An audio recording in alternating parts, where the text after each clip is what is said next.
Hello my precious cinnamon rolls. We're here back again playing Loren the Amazon Princess. My name is Phoephoe. And we're in the middle of doing the personal quest for Sauzer, and I'm just trying not to die in this.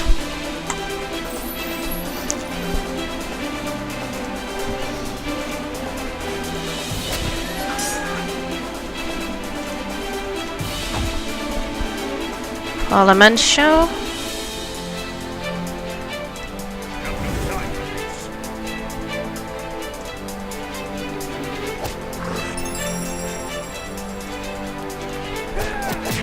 We really need to kill those cultists, but them being on the back line makes it a bit harder.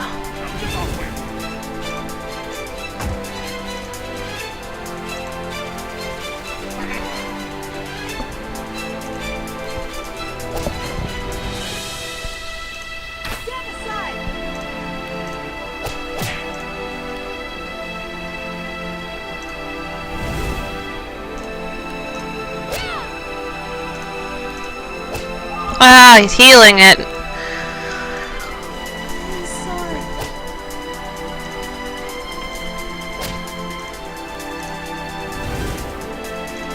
There we go. He'll be dead in a minute.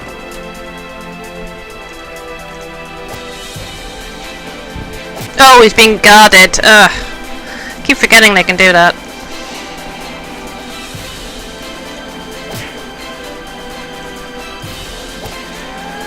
There we go. No, not quite. There. Rei levels up. No skill points, so just put anything in skill. All of the cultists were prone, but the magic circle was still active. Eleanor asks, how do we stop it? As I says, I was hoping this wouldn't happen. Loren says, what's going to happen? The markings sizzled, and everyone turned around at the sudden activity. Oh, that looks ominous. Right before their eyes, a monstrous skeleton unlike any they had ever seen before materialized, suspended in midair. The lich, animated and stretched, looked around and found the group. Oh, great, I have to try and read that. Okini ben di thought be Hughes. So it says, check on, welcome back, how was your nap? Ready for another one. The lich hissed and shook, realizing that he was not in friendly company. Dora says he doesn't seem too happy. Bafa Kanobo, the lich says. Sauzer says, that wasn't very nice of you. You know, I'm really tired of seeing you. How about this time you stay dead? Sauzer punched into the air a few times to warm up his new battle stance. He raised his eyebrows, challenging the monster. Loren could only stare in awe. The lich screamed and dove down to destroy them all. That would be a boss fight. Parliamentia is not much use against the undead. We're going to swap him out for Chambara. And Mirth wasn't doing much good either, so we'll have Draco. I'm going to go aim for the Lich King.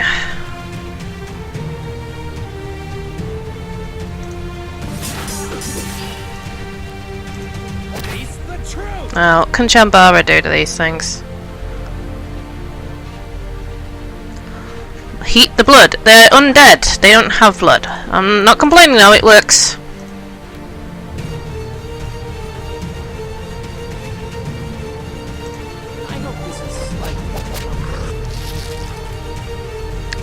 Sauzer? Rei. Chambara. Sauzer. Rei.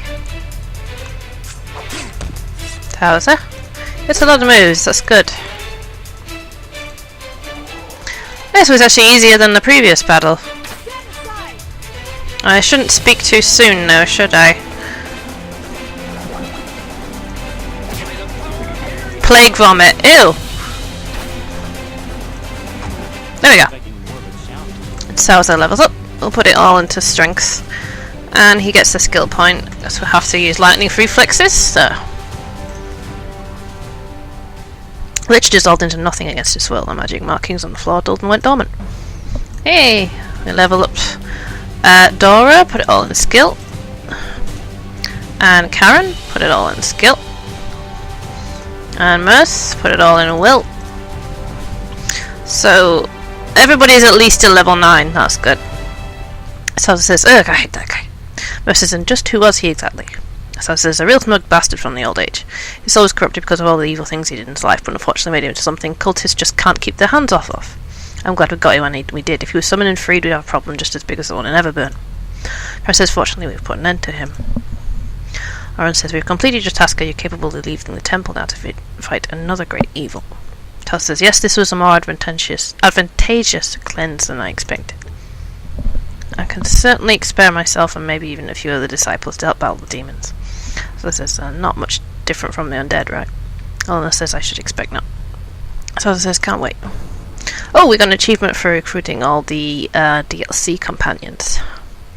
Sauzer returned to his temple to announce his departure and to select his best men to call upon when needed. Such a lad deed on his belt, he'll justify in leaving the mountain only for a little while. The move against Force would need someone as devoted and expert in fighting evil as him. There was no doubt of that. I'm just going to save my game.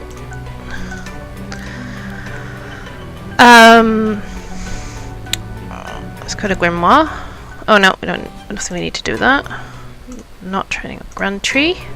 Again, nothing. Dark Elves. Nope. Cyclops. You have some Cyclops here.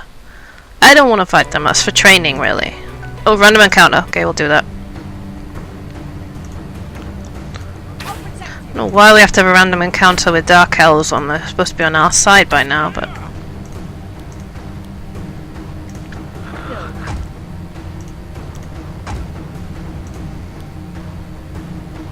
I hope this is slightly uncomfortable.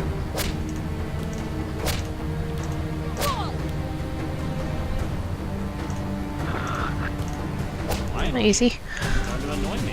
General Samael, as we're going.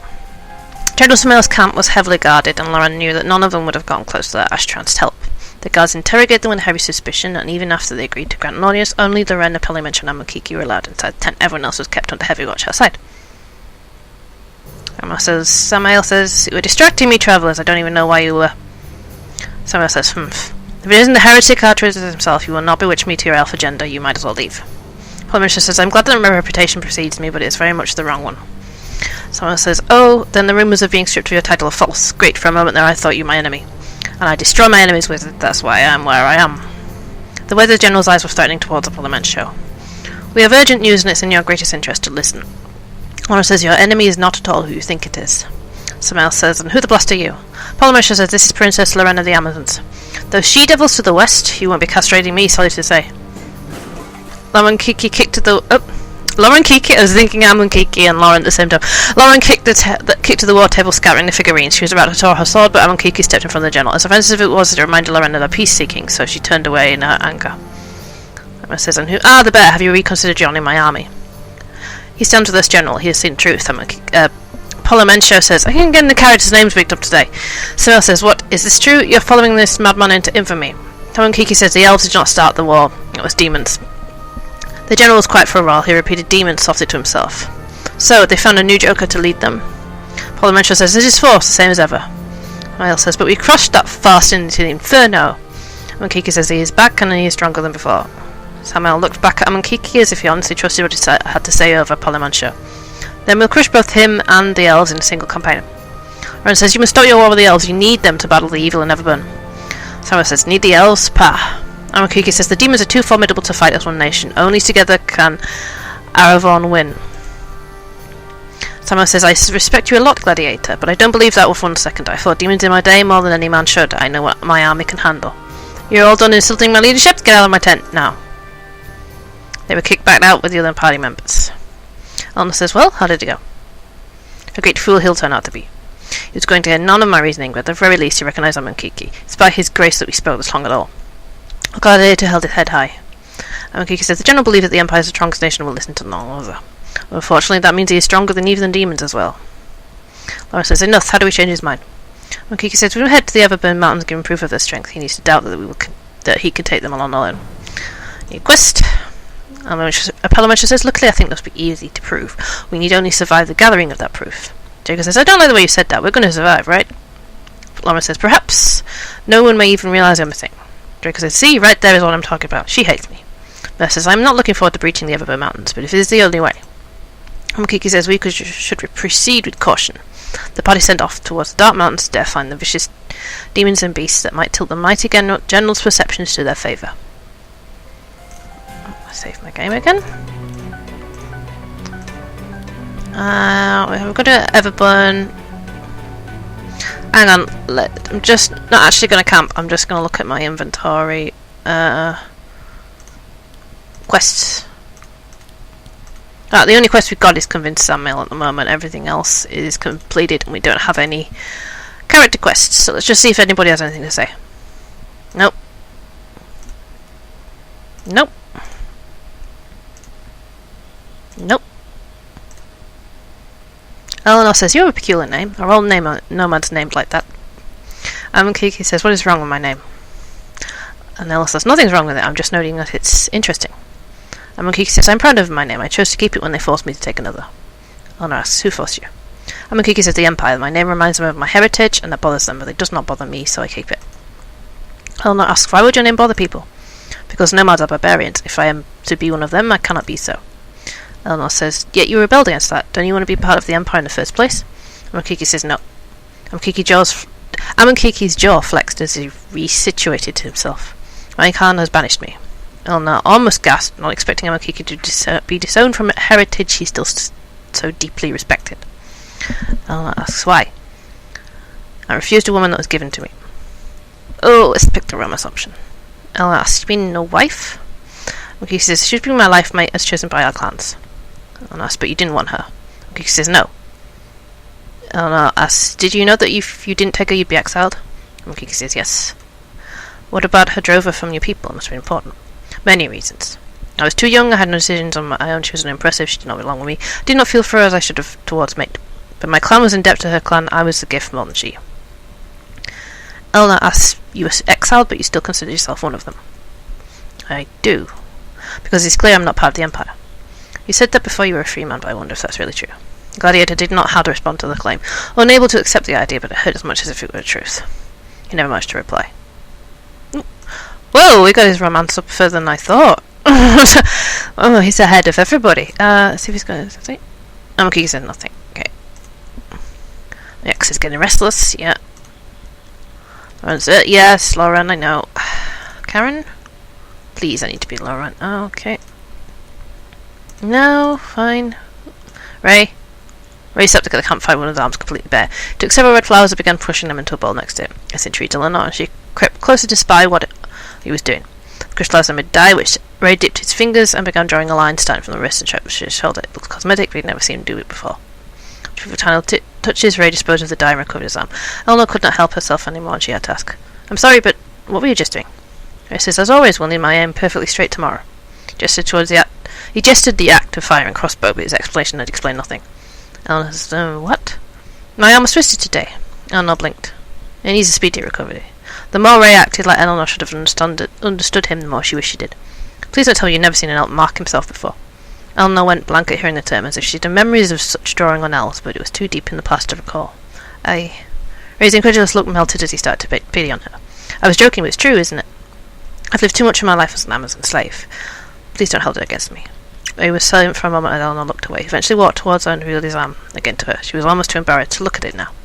It is a mark that has been part of elven culture since the beginning of time. This symbol that I've drawn is meant to guide the healing spirits to my arm. At least, hopefully. They usually appease me. I think I understand. You take the red flower, make a dye, and draw on your body where it hurts. Yes and no. Marks can be anything. It's a whole other language. You really don't know any of this, do you? Alan says, I suppose not. There was a long silence as they stood there with new eyes. What is an elf without their culture? Or their tribe? Or their very freedom, for that matter? They were silent again. Eleanor seemed to be blinking away, tears after suddenly feeling a giant hole ripped into her very existence. She had not been expecting this, not now. Rei says, if I ask, do you ever feel the land speak to you? Eleanor says, I don't even know what you mean. I says, I see.